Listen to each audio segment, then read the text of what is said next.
Welcome to Talking Points. My name is Dr. Stephen E. Gardner, and I'm here as your host for Talking Points. We are talking about a brand new topic tonight. The last 3 weeks we dealt with compassion and social justice. But today I want to talk about something that we all have participated in from one time or another, have experienced one time or another, and that's forgiveness. And so this is a two-part topic that I'm going to do on forgiveness. Letting go is far better than holding on. The power of the let go. Letting go is far better than holding on. The power of the let go. And so in the first part today, I'm going to deal primarily with the psychology that surrounds forgiveness and forgiving. And on the next show, we're going to talk about part 2, which is going to be about forgiveness and the theological and the spiritual implications regarding it. And so this proves to be something that I think that whether we are a believer, non-believer, or seeker, can seek to gain a better understanding of a common choice that from time or another we're called to participate in or to be a recipient of. So let's go right into the topic today on forgiveness. And so here we are. What is forgiveness? Obviously, in order to be able to participate or to be a recipient of forgiveness, we need to have really a better understanding of what it is.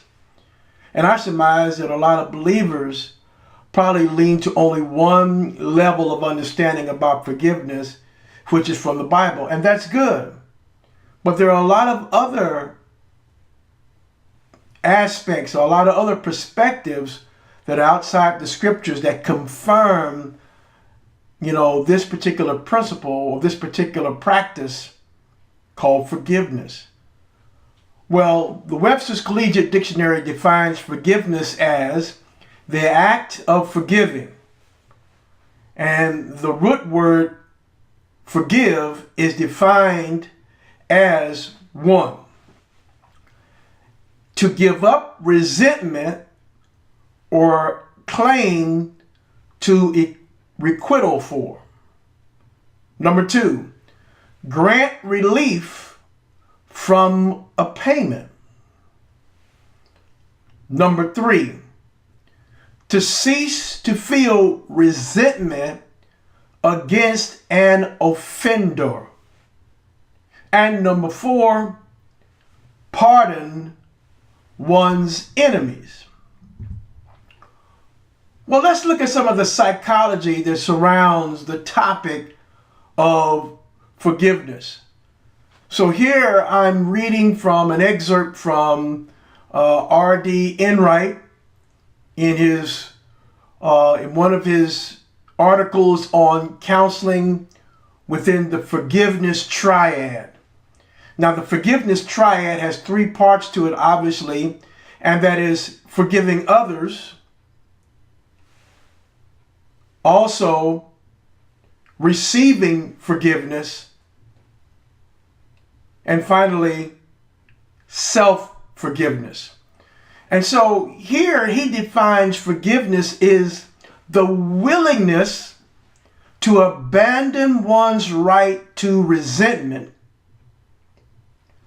condemnation, and subtle revenge toward an offender who acts unjustly, while fostering the undeserved qualities of compassion, generosity, and even love towards him or her. Now let's kind of unpack this definition just for a moment. Enright says Forgiveness is the willingness, notice that word, willingness to abandon one's right to resentment, which implies what? That we all have the right to feel resentment. We all have the right, to have condemnation. We all have the right towards a subtle revenge toward an offender who acts towards us unjustly. But forgiveness is that ability of one's heart to abandon that right and at the same time foster the undeserved qualities of compassion, generosity, and even love toward him or her. That is the one that offended you. So, on the one hand, you're forgiving this person for an act that they've done unjustly. And on the other hand, you foster undeserved qualities of compassion. That is truly the power of the let go.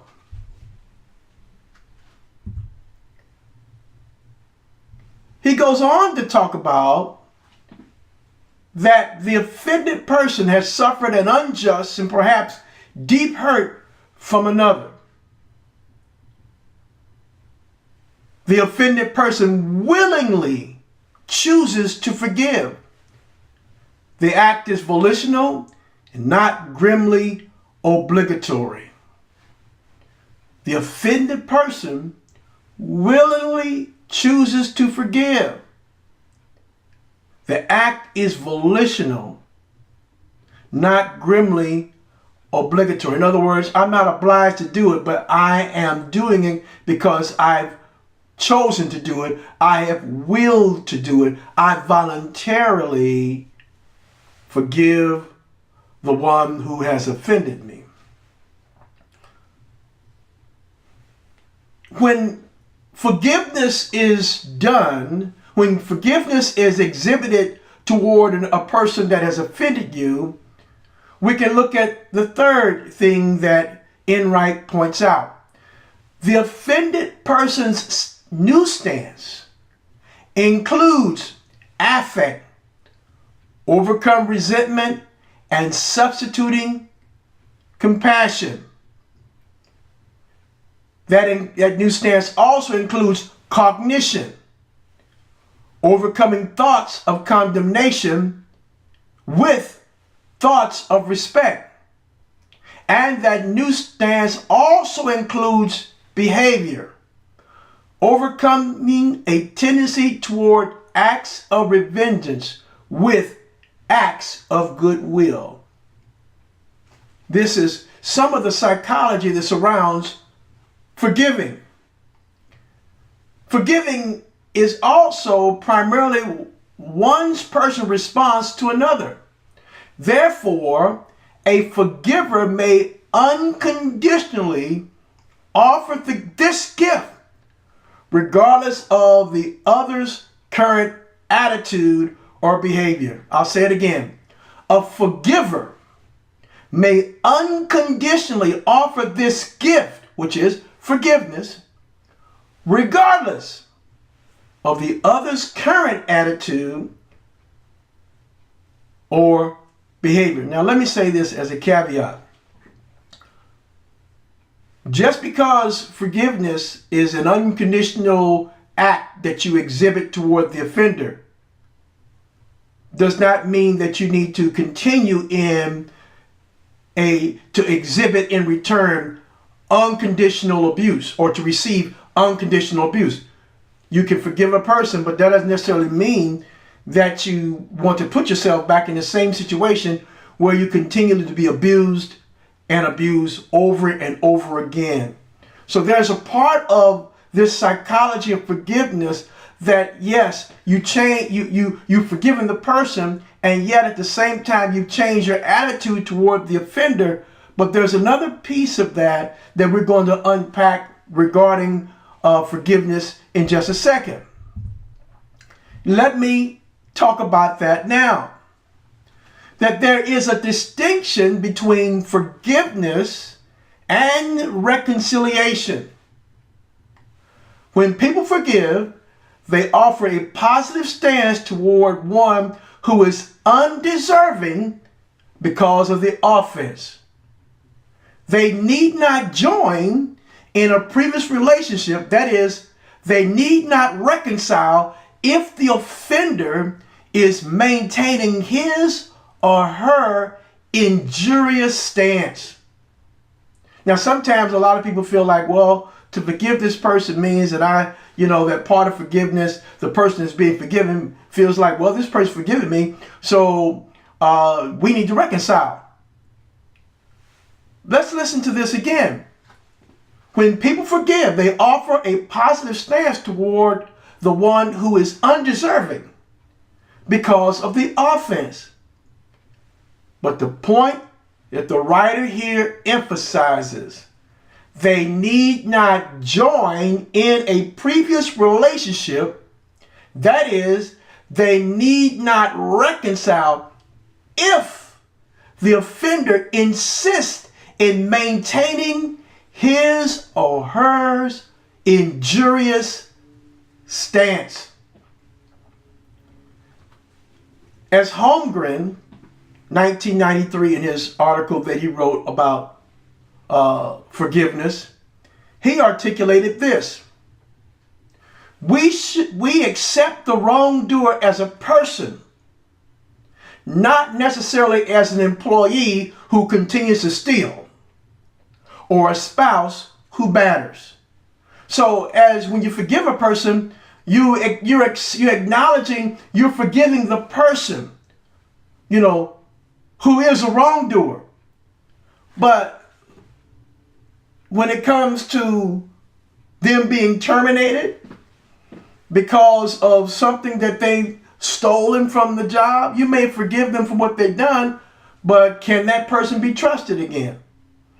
That's a question that got to be asked. Or you may forgive that spouse who's abused you, and that could be male or female. You may have forgiven them as a person, but is this a situation that you want to continue in if the experience is one that leads to harm and ones that results in physical abuse, emotional, and even spiritual abuse? Reconciliation requires a behavioral change on the part of the offender when his or her behavior is injurious. So, on the one hand, you have forgiven that person. But on the other hand, if the offender is desiring or wants reconciliation, reconciliation requires behavioral change. It requires behavioral change on the part when his or her behavior is injurious. So on the one hand, I want you to forgive me, but then I'm going to go back and I'm going to abuse you. I want you to forgive me, but then I'm going to go back and steal from you.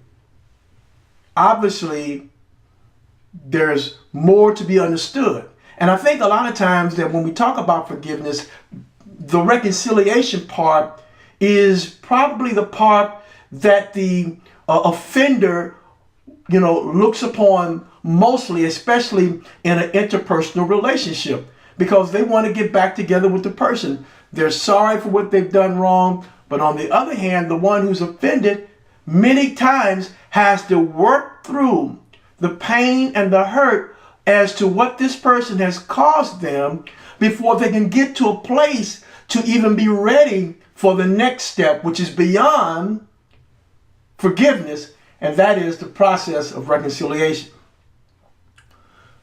Trust is usually a part of forgiveness, yet people sometimes forgive without trusting the offender in one problematic area.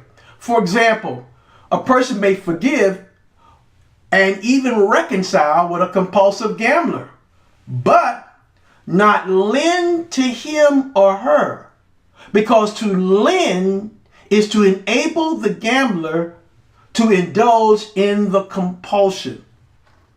So trust is usually part of forgiveness. So when a person, so you got forgiveness, trust, and reconciliation, And so in this case, we see here that trusting the offender can be problematic, especially if they reconcile, because now you don't want to enable this person who is a compulsive gambler. And so at the same time, because if you do, rather, you are then you are opening the door for them to enter into the same abusive type outcome that can come from compulsive gambling, which can affect the relationship interpersonally. Well, let's look at something that's in the Journal of Spirituality and Mental Health. And this is probably a good journal to really look at, because there's a lot of great articles that kind of balance the sacred and the secular, the spiritual along with the religious in it. So it's the Journal of Spirituality and Mental Health. And this article is taken from volume 9, the second set that year in 2006. And they talked about trauma and forgiveness. Now, trauma is a little deeper, but, sometimes, trauma has been caused when a person has done something that has resulted in something that's so hurtful. But yet forgiveness also has a place for that. Well, let's look at this. Pardoning and forgiving are expressions of undeserved mercy. But pardoning involves the public arena of the law, and forgiveness involves the personal arena of intrapersonal and interpersonal processes.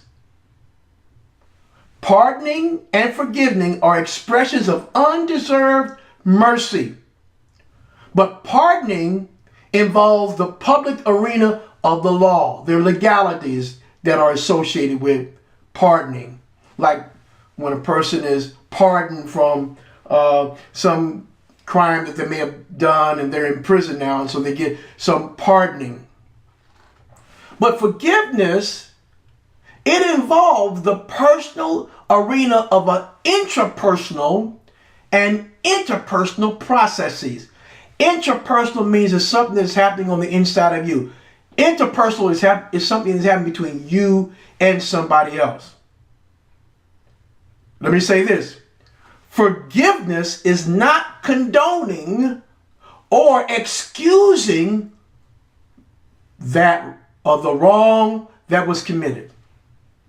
So it's not condoning it because you forgave somebody, nor are you excusing the wrong because you forgave them.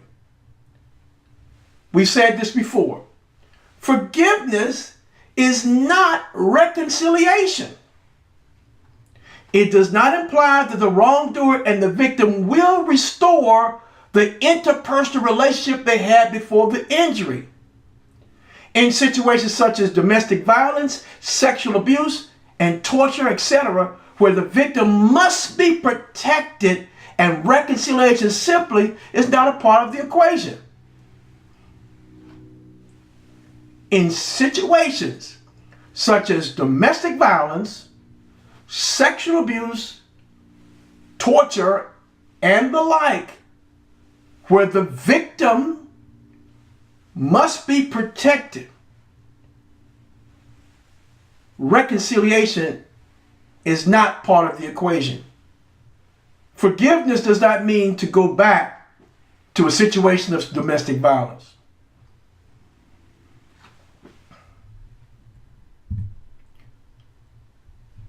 Now here's one. Forgiving is not forgetting. Now I'm going to show you how memory does play a part in forgiving. An important part of forgiveness, of the forgiveness process, is remembering what needs to be forgiven. It is only when there is conscious awareness and sufficient memory that forgiveness can actually take place. Forgiving is not forgetting. You got to remember what you're forgiving. And it's only when there's a conscious awareness and sufficient memory that forgiveness can take place. Now, the process of forgiveness changes our awareness of the hurt. In fact, it actually brings the wound more clearly into consciousness, ultimately reframing our perceptions and allowing us to integrate the memory. In essence, the wounds of the trauma do not disappear. They are transformed. I really like this definition that's being stated here because, or explained here, because we probably never thought about it, forgiveness in this particular context. But the writer says forgiveness changes our awareness of the hurt. Now, we all know people, and we all have probably seen people that have held on for years and years and years some hurt that was caused by somebody, and they just won't let go. Now, I'm not going to talk today about some of the health benefits of forgiveness, but there's research out there that indicates, how that unforgiveness can lead to heart disease because of the toxins that are released in the body when one holds on to, withholds forgiveness. And we won't talk about that today, but I just want to drop that out there. But there is research about it. And here we can understand the scripture, which we'll talk more so in the next time we're together, when we talk about the spiritual and theological implications regarding forgiveness.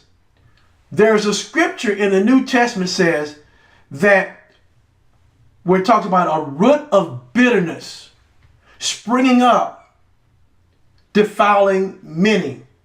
And in the cases of unforgiveness, that's exactly what happens to us from a physiological and health perspective, is that now I'm bitter.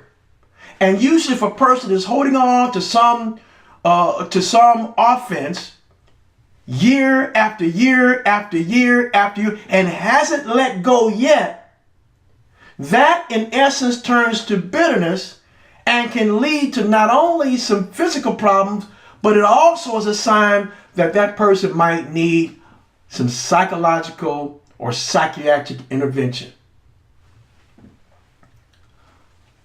The process of forgiveness changes our awareness of the hurt. You might remember the person done wrong towards you. I've forgiven them. I don't hold anything against them, but there is no opportunity for this person to hurt me again. So the opportunity or the potential for reconciliation is not going to happen. It actually brings the wound more clearly into consciousness, ultimately reframing our perceptions and allowing us to integrate it into memory. In fact, you remember, but now you feel differently. Sometimes we can grow out of trauma. Trauma can yield growth in our life. The same way we talked about a few weeks ago, how that we can grow from grief. The wounds of the trauma do not disappear, they're transformed. In other words, it's not affecting me. The memory of it does not affect me to the point that I'm debilitated by it, or the memory of it, I don't keep rehearsing the hurt over and over and over again, and still you're pointing your finger at someone that's no longer there. And in some cases, people have not forgiven people that have left this life. And they're still upset and mad at the person that's no longer alive because they refuse to forgive them.